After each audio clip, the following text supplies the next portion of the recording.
Airlines are dying and risk extinction from overcapacity and from vanity when it comes to the numbers of seats and routes. That's the warning from the former head of IATA, Giovanni Bisignani. And he should know, he not only ran an airline for many years, he was also the DG at IATA for 10 years at the helm. Now, Giovanni and myself, when he was at IATA, well, we've jousted on more than one occasion.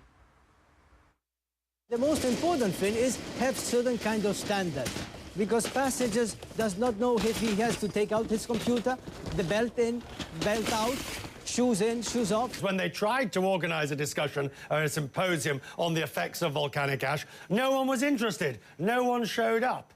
But, you know, we showed up as IATA. It was not a very popular meeting, that is true. But in the emergency situation, Europe was not fast enough. It took 5 days to arrange a conference call. What do you want to do here? We want to get rid of this, of the passport. My idea is to try to board with your fingerprint. It is possible. We have the right technology. It's a matter of coordination and harmonization with governments. But are you happy for every airline, every airport, every government agency to have your fingerprint? As a passenger, I would be much more pleased to be able to board quickly, and I have no risk and no concern in giving my fingerprint.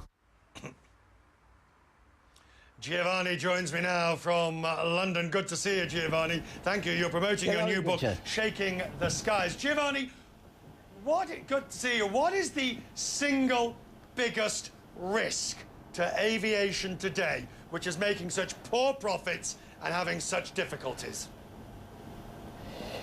You know, we are still in an emergency situation. When you see that this year we will have a 0.6 margin, when you see that we, in the last 60 years, we had 0.3 margin, if we don't change the rules, we will be in real problem.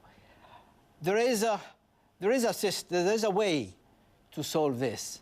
And it's the biggest sin of the airline. I could never discuss this when I was in IATA. Right. But if we were able to reduce capacity by 6% this year, we will start to make a decent result. And unfortunately, this is something that IATA doesn't handle. It's a wise decision of airlines to start thinking of this. There are two ways to reduce capacity. Airlines can lower the number of flights, or some airlines can go out of business. But at a time when you've got 380s coming off the production line, 777s, and in some cases, those planes will never go off the line. So, Giovanni, your 6% reduction is not going to happen. But it's the only way in which we can return to be a normal industry. Because, you know, this industry has invested $650 billion. We would need at least 60 billion of profit every year just to reward the capital. When we celebrated in 2010, 20 billion in profit, it was the best year ever. And like this cannot go on forever. Right. When you now look at the areas, you've got the Emirates of this world, nearly 100 A380s. You've got Etihad, you've got Qatar, you've got these new relationships building up. Do you see and acknowledge the shift in aviation from the traditional carriers to the Gulf? Yeah, you know, the two biggest regions, I would say now, first of all, is Asia. Asia represents 40% of the total market, and the incredible thing that Asia is managing the industry very effectively.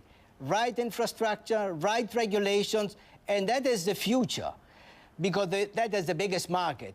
In Asia, in the Middle East, they're growing. They went from 4% to 11% in a short time, and they're doing a good job. Right. And what I appreciate more in the Middle East airlines is, and the Gulf, that now they started a good cooperation with many of the Western airlines. Giovanni, we're just about out of time, but I do need to ask you, in all the years that you were in aviation, what was it about the airline industry that you loved briefly? What was it? I would say the people and the men that live in the airline business. You know, when we are around in the board of IATA, you have 30 of the biggest CEOs of the world, everybody is taking away its head and is just thinking in the interest and of the interest of the airline. And you will have a lot of inside stories from what happened behind the scene in those 10 years in my Shaking the Skies book. Good, right to the end, managing to get the plug for the book. Shaking Skies, Giovanni Bisignani joining me from London. We will continue to joust in the years ahead.